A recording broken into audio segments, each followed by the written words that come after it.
Future India మన భవిష్యత్తు బాగుండాలి, భారతదేశం భవిష్యత్తు బాగుండాలి ఉద్దేశంతో స్టూడెంట్స్ అందరూ, ఎంప్లాయీస్ అందరూ, చదువుకున్న వాళ్ళందరూ ఒక తాటి మీద తీసుకోవాలని ఉద్దేశంతో ఈ ఫ్యూచర్ ఇండియా ఆర్గనైజేషన్ పెట్టడం జరిగింది. దీనికి సపోర్ట్గా ఒక వెబ్సైట్ స్టార్ట్ చేశాము. వెబ్సైట్లో ప్రతి ఒక్కళ్ళు మీరు రిజిస్టర్ అవ్వండి. దీనికి ఏంటంటే మేమందరం ఒక లైన్ మీద ఉన్నాం, మేమందరం ఈ దేశం గురించి ఆలోచిస్తున్నాం, ఈ దేశ భవిష్యత్తు మా అందరికీ అవసరం అనే ఉద్దేశంతో తీసుకురావాలనుకుంటున్నాం. ఈ రాష్ట్రంలోనే కాదు, ఈ దేశంలో ప్రతి స్టూడెంట్ ఎంటర్ అవ్వాలి, మీ రిజిస్ట్రేషన్ చేసుకోవాలి, మీ కంప్లైంట్స్ కూడా ఇవ్వచ్చు అందులో. అలాగే మీకు తోచిన ఐడియాస్ మన దేశాన్ని బాగు చేసుకోవడం కోసం ప్రతి ఒక్కళ్ళు ఆలోచించాలి, మీ ఐడియాస్ని కూడా పెట్టాలి. నలుగురుగా ఉంటే చేయలేకపోవచ్చు, 40 మంది ఇంకా చేయొచ్చు, 4,000 మంది ఇంకా చేయొచ్చు, 4 లక్షల మందిని ఇంకా ఎక్కువ చేయొచ్చు. సో మా ఆబ్జెక్టివ్ నలుగురితో స్టార్ట్ అయినా 10 మందితో స్టార్ట్ అయినా కొన్ని వేల మందికి, లక్షల మందికి రీచ్ అవ్వాలి. ప్రతి ఒక్కళ్ళు ఈ దేశం గురించి ఆలోచించారు. ముఖ్యంగా ఏ రంగంలో చూసిన అవినీతి ఉంది, అవినీతి మీద ప్రతి ఒక్కళ్ళు పోరాటం చేయాలి. మన సైడ్ నుంచి కృషి చేస్తూ 74 సంవత్సరాలు ఉన్న అన్నా హజారే గారు యువకుల్లో పోరాడుతుంటే యువకులమైన మనందరం ఖాళీగా కూర్చోవటం వ్యర్థమైన విషయం. మన యువసత్తా ఏంటో చూపిద్దాం, ఈ దేశం కోసం పాటుపడతాం.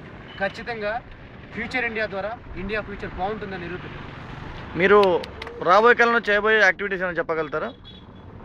రైట్ టు ఇన్ఫర్మేషన్ యాక్ట్, సమాచార హక్కు చట్టం గురించి ప్రతి ఒక్కరికి తెలిసేటట్టు చేయాలి. ఎందుకంటే మన ప్రతిపక్ష నాయకుడి దగ్గర నుంచి పొలిటీషియన్కు ఒక్కొక్కరు ఎంత ఖర్చు పెడుతున్నారు.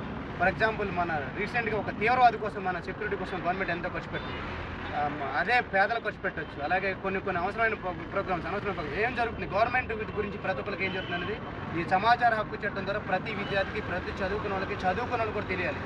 అది మొట్టమొదటి స్టెప్. తర్వాత అవినీతికి వ్యతిరేకంగా పోరాటంలో ప్రతి ఒక్కరు భాగస్వామ్యం కావాలి. ఏ స్థాయిలో వాళ్ళు ఆ స్థాయిలో దాన్ని వ్యతిరేకిస్తూ ఒక తాటి మీదకి రావాలి. ఒక్కొక్కరికి అయితే పోరాడలేకపోవచ్చు, కానీ 100 మంది కలిస్తే, లక్షలు కలిస్తే గ్యారంటీకి పోరాడగలం. వీళ్ళందరినీ ఒక తాటి మీద తీసుకొస్తాం. అవినీతి అంటే భయపడేటట్టు చేస్తాం మేము ఖచ్చితంగా. సార్, ఒక చివరి క్వశ్చన్ అండి. బయట ఉన్న మనకి యాక్చువల్గా టాక్ ఏంటంటే ఈ అవినీతి మీద పోరాటానికి ఎడ్యుకేటెడ్ కంటే అన్ఎడ్యుకేటెడ్ మాసే ఎక్కువ ఇంకా ఇన్వాల్వ్ అవుతున్నారు. మన ఎడ్యుకేటెడ్ మాస్ ఎందుకు ఇన్వాల్వ్ కాలేకపోతున్నారో చెప్పగలుగుతారా? ఎడ్యుకేటెడ్ కాగానే కుటుంబ బాధ్యతలు వాళ్ళు ఉండిపోయి ఒంటరిగా వస్తే ఎక్కడ మ్యాక్సిమం కేసెస్ ఎడ్యుకేటర్స్ ఉంటే మిడిల్ క్లాస్ ఫ్యామిలీస్ వస్తారండి. మిడిల్ క్లాస్ ఫ్యామిలీస్ అంటే వాళ్ళ రెస్పాన్సిబిలిటీ చాలా ఎక్కువ ఉంటాయి. వాళ్ళ వల్ల వాళ్ళ అమ్మ నాన్నలు లేదా వాళ్ళ అక్క చెల్లెళ్ళు డిస్టర్బ్ కాకూడదని ఉద్దేశంతో భయపడతారు. అలాగే ఒక్కొక్కటిగా ముందుకు వస్తే ఆటోమేటిక్గా మన సమాజం తెలిసింది, ఎప్పుడైతే ఒకటి ముందుకు వస్తాడో వాడి మీద కొట్టడానికి ట్రై చేస్తారు.